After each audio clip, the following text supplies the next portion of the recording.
me digas. No me digas. No me digas.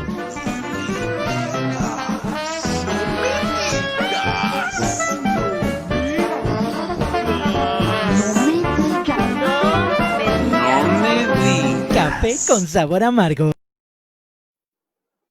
Café con sabor amargo está en el aire.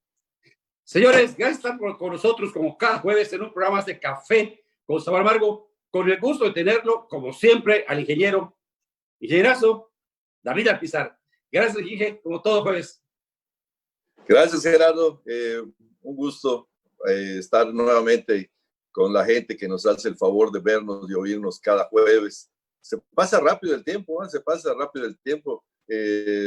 Pues creo que esta es nuestra sexta o séptima ya transmisión vía remota. Y pues parece poco, pero pues ya llevamos encerrados más de 2 meses, ¿no? O sea que la situación empieza a tornarse preocupante, empieza a tornarse interesante. ¿Cómo vamos a salir de esto? Los famosos semáforos. Bueno, hay muchas cosas que platicar, pero bueno, tú y yo siempre tenemos temas que esperamos que sean del interés de la gente que nos hace el favor de vernos. Oye, Inge, hay un tema que estábamos platicando antes de entrar, ahora sí, en directo con nuestra gente, y es lo que manejábamos, el PRIAM y el Primor. Realidades, leyendas urbanas, ¿es verdad? ¿Existen? ¿No existen? Vemos cuando se casan dos, después se divorcian, se vuelven a casar. ¿Es real? ¿Qué está pasando aquí? Bueno, mira, de hecho, efectivamente, este tema es importante porque al final nos va a llevar a darnos un poco de claridad sobre lo que está pasando precisamente aquí en el estado de Yucatán, ¿verdad? Y es que lo que pasa es que la mayoría de la gente ve a la política desde afuera. O sea, el común de la gente, el común de la población, ve la política y la entiende como se la venden, como se la plantean y como en apariencia es. Pero realmente para saber cómo son las cosas hay que meterse hasta el fondo, ¿no? Hay que meterse a los adentros de la política para saber realmente quién es aliado de quién, por qué toman esas decisiones aparentemente ilógicas, ¿no? Como el caso de Jorge Carlos Ramírez, que siendo muy priista, parece que tiene una alianza con el gobernador Mauricio Vila, que es del PAN, ¿no? Entonces dices, bueno, ¿por qué? ¿Qué busca? ¿A qué se debe? ¿No? Y muchos especulan que son proyectos personales, que son proyectos que cada uno maneja de acuerdo a sus conveniencias y todo. Pero lo que no saben es que arriba de toda la política hay grupos de poder que son los que manejan y controlan los hilos que mueven el accionar interno de la política. Y muchos amigos, sobre todo los priistas, se van a molestar conmigo porque se los he dicho varias veces, pero no me creen.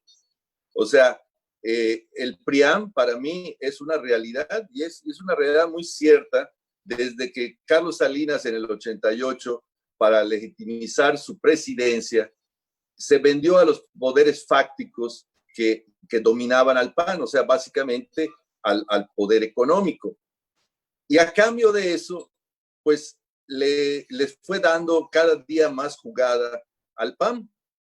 Y todo el mundo parecía que caíamos en esa idea de que, oye, en México al fin está funcionando la democracia, ya no solamente el PRI gana, pues ahora resulta que también gana el PAN, y de vez en cuando por allá se cuela otro partido, el PRD, o a aquellos que existieron en su momento, que si el partido cardenista, que si, bueno, una serie de pequeños partidos. El FARC, todos. Sí, el PPS, el PAN, bueno, una serie de partidos que han pasado a la historia, pero que al final de cuentas eran nada más las fichas que completaban el tablero, no eran realmente... En México, tradicionalmente, y hoy lo seguimos viviendo, hay dos corrientes políticas ideológicas, ¿no? Uno, lo que es los liberales socialistas, que hoy está representado básicamente por el presidente López Obrador y su corriente de Morena, y los conservadores tradicionales, que normalmente pues lo representaba el PAN y los partidos satélites del PAN, ¿no? Como hoy es Movimiento Ciudadano. El PRI en su momento también tuvo sus satélites, ¿no? Que si el PRM y el no sé qué, y el verde ecologista nace como un satélite del PRI y todo. Y el PRI en su momento, previo a Salinas, pues representaba esa parte liberal, vamos a decirlo así, de la ideología política. Los que no estuvieron de acuerdo con eso fueron los que se fueron saliendo y hoy conforman en su mayoría el partido Morena. Por eso el que dice que Morena es el viejo PRI, está bien, es cierto, yo concuerdo que en eso, sobre todo en lo que son las ideologías, Morena representa al viejo PRI. Pero el viejo PRI también tuvo muchas etapas. Hubo muchos viejos PRIs. Hubo PRIs, por ejemplo, como el de Miguel Alemán, que ya de por sí tenía rasgos de conservadurismo y de capitalismo. Pero bueno, las mejores épocas del viejo PRI, yo creo, se dieron en la época de Ruiz Cortines y de López Mateos. A partir de la llegada de Díaz Ordaz, el PRI empieza a tener una serie de cambios, empiezan a haber injerencias externas, vamos a decir, fuera ya de lo que es el liberalismo social, y empiezan a formarse muchas corrientes que al final de cuentas se van disgregando. Y todo termina cuando Salinas prácticamente vende al PRI al conservadurismo, y lo vende con una manera descarada. Todos lo sabemos, al poco tiempo de que Salinas llega a la presidencia, aparece el primer gobernador del PAN en la historia de México, ¿verdad? Y luego se empiezan a ganar más gobernaturas y más gobernaturas para el PAN, más para el PAN. Qué bonito, una alternancia democrática en México, y que a todo dar, al fin nos deshicimos del dinosaurio PRI de 70 años de cacicazgo y todo era puras bambalinas, o sea, pura retórica. Todo era un acuerdo establecido para que el PRI y el PAN se fueran alternando en los diferentes puestos. De hecho, yo lo he dicho varias veces y lo sostengo, que la muerte de Colosio viene a raíz de que Colosio aceptó una candidatura con la consigna de perder. Y cuando Colosio cambia de parecer porque dice, no, ¿sabes qué? Yo creo que siempre sí puedo ganar, es cuando no les queda más que eliminarlo. Pero bueno, desde ese momento el PRI ya le debía haber entregado al PAN la presidencia. Dice, no, pero si eso fuera cierto, entonces ¿por qué ganó Zedillo? Bueno, porque hubo que hacer un ajuste de tiempos y un ajuste de decir, bueno, se va a ver muy descarado que muriéndose Colosio, el PRI pierda. Entonces vamos a hacer un sexenio más. Pero ¿a quién se nos olvida aquella tarde cuando ni se habían contado los votos y Zedillo sale a felicitar a Fox como nuevo presidente? Era algo que ya estaba totalmente pactado. Y luego, bueno, pero lo que no se contaban es que el viejo PRI, vamos a decir, la corriente liberal, pues no se dio totalmente por vencida. Y en su manera, Cuauhtémoc Cárdenas y López Obrador siguieron, más López Obrador que Cárdenas, que en su momento, pues como que ya, digamos, tiró la toalla, ¿no? Pero bueno, López Obrador nunca paró en ese empeño. Y el PRIAM, vamos a decir, porque ya era el PRIAM, pues se descuidó y tuvieron su primera señal, vamos a decir, de alarma en el 2006, cuando de hecho perdieron, pero bueno, impusieron su voluntad para ganar y le dieron la presidencia a Calderón. Después de dos malísimos... Bueno, de hecho, recuerda que con Salinas se cayó el sistema con Bartlett. También fue la primera vez. Bueno, porque el claro, no. Por eso digo, Bartlett es un personaje muy interesante porque juega de muchos lados, ¿ah? O sea, honestamente, Bartlett, yo por eso digo que a Bartlett no de gratis lo tiene López Obrador cerca de él. Bartlett es la enciclopedia viviente de todo esto que estamos platicando, ¿no? Él puede, con mucho más precisión, como dicen vulgarmente, con pelos y señales, señalar a los personajes, a las fechas, al papel que jugó cada uno en todo este tipo de jugarretas y demás. Entonces, por eso yo creo que López Obrador lo tiene a su lado, porque Bartlett es la enciclopedia viviente de todo esto. Pero bueno, también por eso digo eso de la caída del sistema. En ese momento Bartlett jugaba del otro lado, estaba de acuerdo con esa alianza PRI-PAN, vamos a decirlo así, porque su jefe era Salinas en ese momento. Sí. Bueno, ¿ok? O sea, simple y sencillamente. Muchas de estas gentes con el tiempo también van cambiando de punto de vista, y también juega mucho el hecho de que los tomen o no los tomen en cuenta. Para mí Bartlett es un resentido del sistema. O sea, Bartlett nunca recibió, vamos a decir, la recompensa de que él esperaba de ese lado, y por eso hoy es un resentido que está del otro lado y que seguramente es un jugador que da todos los detalles de las personas, de los hechos, las fechas, etcétera, etcétera. Y eso es lo que le sirve a López Obrador. Cosa que también tampoco tendría por qué tenerlo a la vista, lo podría tener a su lado como asesor o como cualquier cosa, sin exponerlo tanto. Pero bueno, eso es ya algo de lo ya más reciente. Ya lo platicaremos en otro momento. Entonces, en la boda PRIAM sí existe. Yo digo que sí existe y existió siempre. De hecho, ¿qué es lo que pasa? Después de 2 malos periodos presidenciales de Fox y de Calderón, pues nuevamente, óyeme, la alternancia, vamos a darle otra vez el papel de la alternancia y no sé qué y no sé cuánto, ¿no?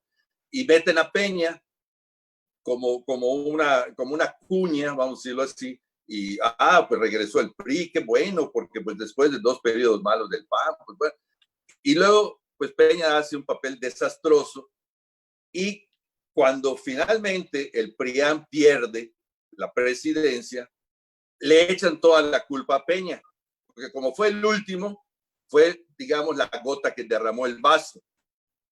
Pero entonces en ese momento viene una caída. Es más, de hecho, ¿qué es lo que pasa? Para mí, en la elección presidencial, el PRI no tuvo candidato. El PAN tuvo 2 candidatos. Mitt era más que priista, era panista. ¿Cómo fuimos viendo todas esas épocas donde funcionarios de Zedillo luego estuvieron con Fox, los de Fox con Calderón y los de Calderón con Peña? O sea, era prácticamente un aparato bien armado en donde solamente se iban rotando las figuras y los puestos.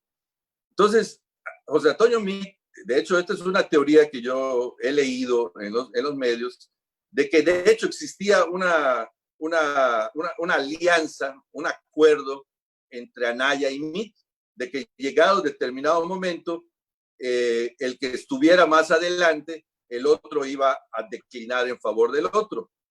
Cuando llegó ese momento, Anaya iba adelante, pero los sabelotodos, vamos a decir, que manejan el PRIAM, dijeron, no, es más fácil que gane Meade que gane Anaya, porque por Meade votarían los panistas, pero difícilmente los priistas votarían por Anaya. Entonces Anaya se molesta, amenaza con meter a Peña a la cárcel porque no le respetaron ese acuerdo, y entonces ya no se da esa declinación de uno por el otro, y al final pues no les alcanza, porque entre los dos sumaron creo que 18 millones de votos. Creo que Anaya tuvo 11 y Meade tuvo como 7 o 8.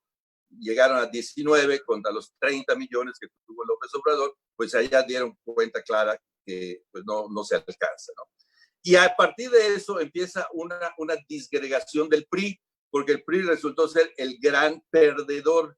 Y sin embargo, hay cosas interesantes. El PRI aún tiene el mayor número de gobernaturas en México. Es el partido con mayor número de gobernaturas, 12 gobernaturas, y es el partido que gobierna a más mexicanos. Pero de esas 12 gobernaturas, 5 van a estar en juego el próximo año. Así es. Entonces, ¿qué posibilidades tiene el PRI, por ejemplo, de mantener Campeche? Muy pocas. Uy. Ya sabemos que el PAN está duro con el actual presidente municipal, y Morena, que supuestamente no saben si siempre van a ir con Laida Sansores o van a buscar a otra persona que sea un poco más simpática, porque pues la verdad, la señora a lo mejor pues tiene mucho capital político, pero pues no es precisamente muy agradable, que digamos, ¿no? Entonces, tenemos el caso de Sonora, que es otra de los bastiones priistas que se van a poner en juego en el próximo año. Pero Sonora viene de un terrible panismo con Padres, y ahora con la señora, bueno, tiene apellido así polaco o algo así, pues tampoco les ha ido muy bien. Ahora, ¿qué es lo que está pasando? Empiezan a hacer el primor. A raíz de la llegada de López Obrador, muchos priistas se han ido plegando. De hecho, de los 12 gobernadores priistas, a excepción de el de Coahuila, que está metido en ese grupo de gobernadores aparentemente disidentes, los otros 11 están muy plegados con Morena, vamos, o con el proyecto del presidente, ¿no? ¿Y cuáles han sido las muestras? Cuando se votó lo del INSABI, todos los gobernadores priistas se adhirieron al INSABI sin protestar. Solamente los panistas se opusieron. Después vino la votación para llevar a rango constitucional los programas sociales. Todos votaron a favor, a excepción del PAN. Entonces el PAN, ya esa relación con el PRI no está tan sólida. Pero lo que pasa es que dentro del PRI hay una pelea entre los prianistas y los primorenistas. Primoristas. No, si nos vamos a lo que ha sucedido aquí en Yucatán, ¿ok?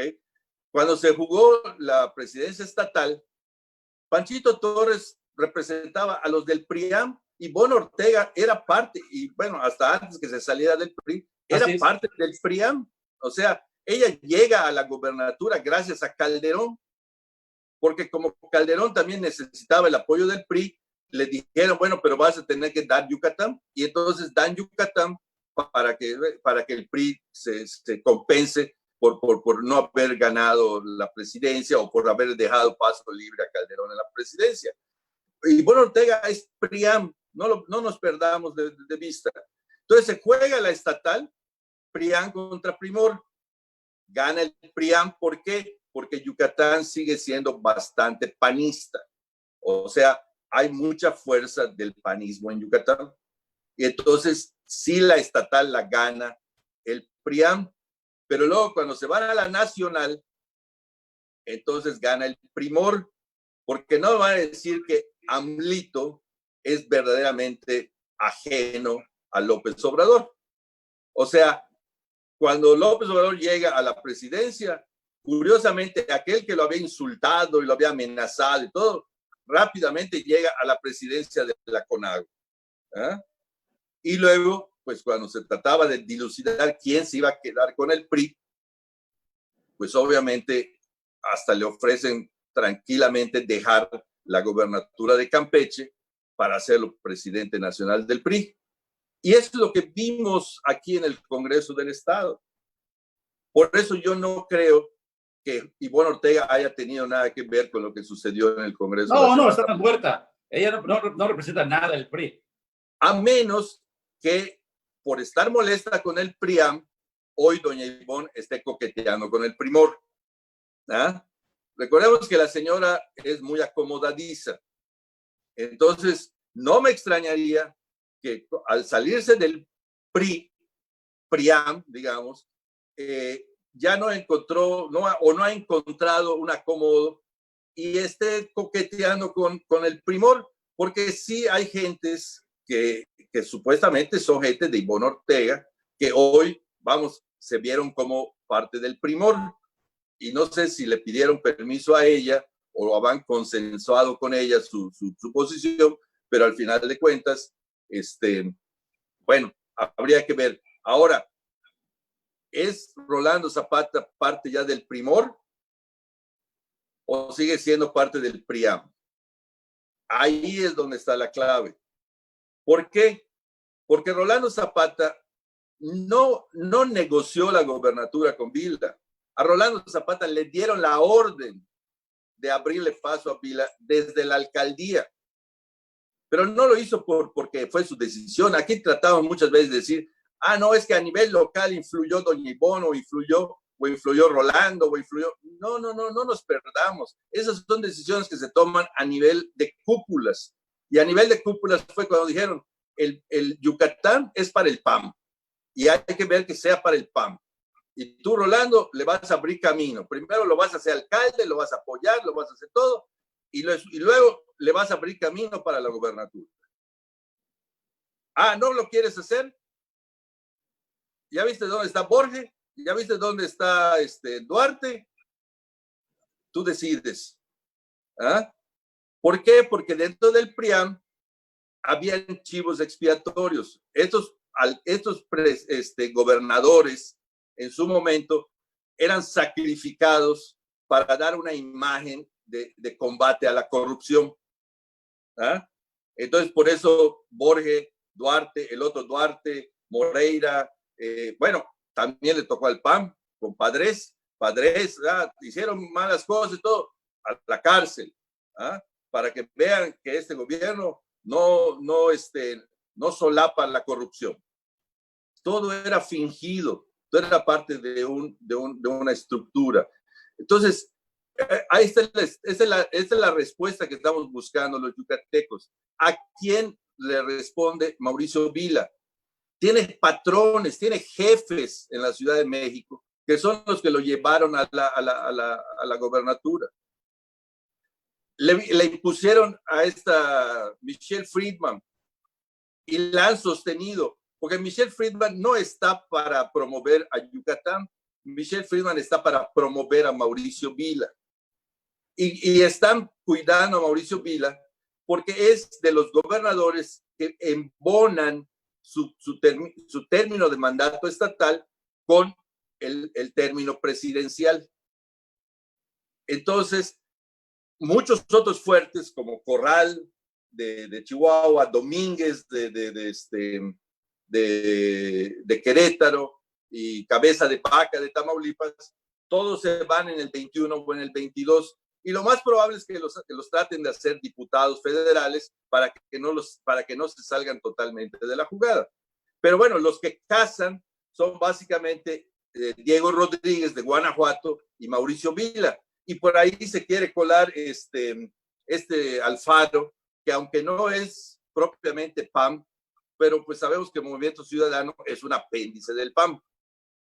El próximo año se va a jugar, por ejemplo, una gobernatura muy importante, que es Nuevo León. Y en Nuevo León, curiosamente, quien aparece es Movimiento Ciudadano, no aparece el PAM, tampoco aparece el PRI, porque Tatiana Cloutier, que todo indica sería la candidata de Morena, pues es la carta fuerte. ¿Qué es lo que pasa? Hoy Morena solo tiene 7 gobernaturas, pero tiene 20 congresos estatales. El PRI tiene 12 gobernaturas, pero solo tiene 3 congresos estatales. Entonces, el mapa político está en una franca recomposición. Y nuestros amigos del PRI hoy se tienen que acostumbrar a que son una tercera fuerza en donde pueden sacar provecho porque son el fiel de la balanza. Son aquellos que pueden inclinar la balanza hacia un lado o hacia el otro. Y yo creo que va a prevalecer el primor porque el PRI le va a apostar para lograr su sobrevivencia a aliarse con Morena para que en aquellos estados donde Morena todavía no levante, el PRI todavía siga siendo opción. Pero por otro lado, el PAN también está muy preocupado porque de sus 10, el PAN tenía 12 gobernaturas también. El año pasado perdió Baja California Norte y perdió Puebla. Ya solo le quedan 10. El próximo año solo se fue a Querétaro. Y Querétaro muy probablemente lo mantenga el PAN. ¿Por qué? Porque Querétaro es un estado, es un bastión del panismo, como lo es Guanajuato, como lo es esa zona del centro de la República, ¿no? Pero bueno, todo esto nos lleva a qué pasó acá. Panchito Torres es un prianista hoy atrapado en el primor. Entonces no sabe de qué lado va. Pero obviamente Jorge Carlos Ramírez sí es parte de ese PRIAM y por eso le apuesta a dos cosas. Una, de que finalmente Vila pudiera llegar a ser el candidato a la presidencia y que el PRIAM, respetando ese acuerdo de alternancia, le pueda abrir camino a Jorge Carlos Ramírez aquí en Yucatán, ¿verdad? O sea, no nos hagamos tontos.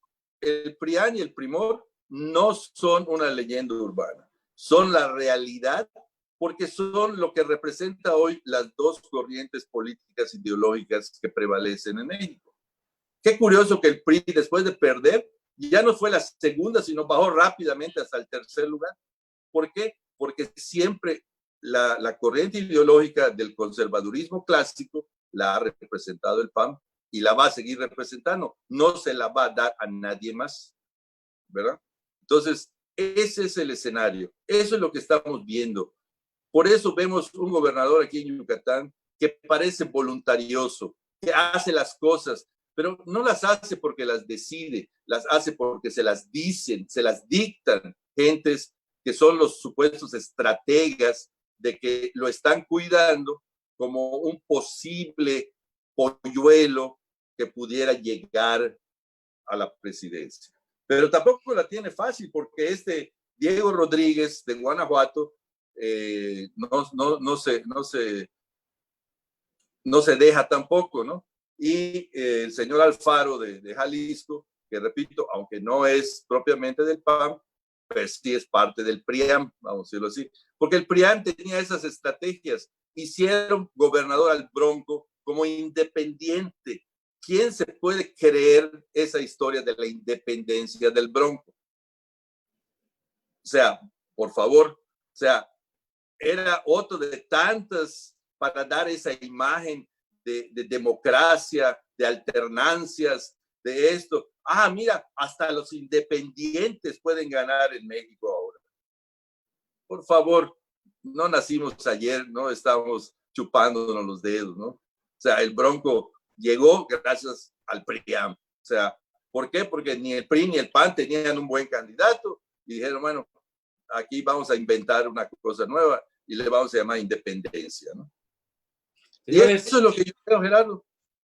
Eso es lo que yo veo y eso es lo que veo, por eso nos explica la posición de Jorge Carlos Ramírez aquí en Yucatán. Bueno, O sea, Ingeniero, de veras, cosa interesante. Esta es la posición de Ingeniero, esta es la visión de Ingeniero. Mientras tanto, sigamos viendo a Jorge Carlos en su show todos los días, a ver cuándo sale traje de baño con su lotardo, porque ya salió dando sus, ¿cómo se llama? Sus clases de boxeo. Pero la realidad de Yucatán es la realidad de Yucatán es que la situación ahora del COVID está desnudando a todos, está sacando a todos los personajes políticos, mostrando su verdadera cara y esperemos que Yucatán, ingeniero, salga adelante, que es lo más importante. sí, mira, Gerardo, para terminar, y déjame decirte esto y decirle a las gentes que nos vieron, sobre todo a los priistas, ojalá y no muera el PRI, ojalá y el PRI se mantenga y que de una u otra manera logren recuperar su independencia.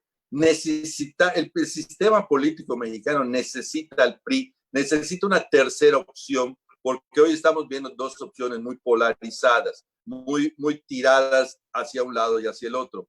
y el PRI siempre había sido un partido de una socialdemocracia, vamos a decir, moderada. Entonces, esa podría ser una opción a futuro. Realmente yo soy de los que piensan que los países que prosperan es porque no se van totalmente de un lado ni totalmente del otro, sino que logran acaparar a toda la población. Entonces, ojalá y el PRI, pero bueno, no va a ser un proceso fácil. Por ahorita, por el momento, tienen que jugar ese papel como fiel de la balanza y colgarse de un lado o colgarse del otro en tanto respiran y pueden pensar en una verdadera posición independiente, ¿verdad? O sea, no me malinterpreten, no estoy dando totalmente por muerto al PRI. Ojalá y al contrario, el PRI renazca, pero para que renazca tiene que deshacerse de todos esos que hoy están manchados de PAN o manchados de Morena, porque ninguno de los dos lados beneficia al PRI. Así que, pues, estaremos pendientes de ver qué pasa. Ingeniero, gracias, como siempre, y hasta la próxima. Ándale, Gerardo, gracias. No me digas. No me digas. No me digas.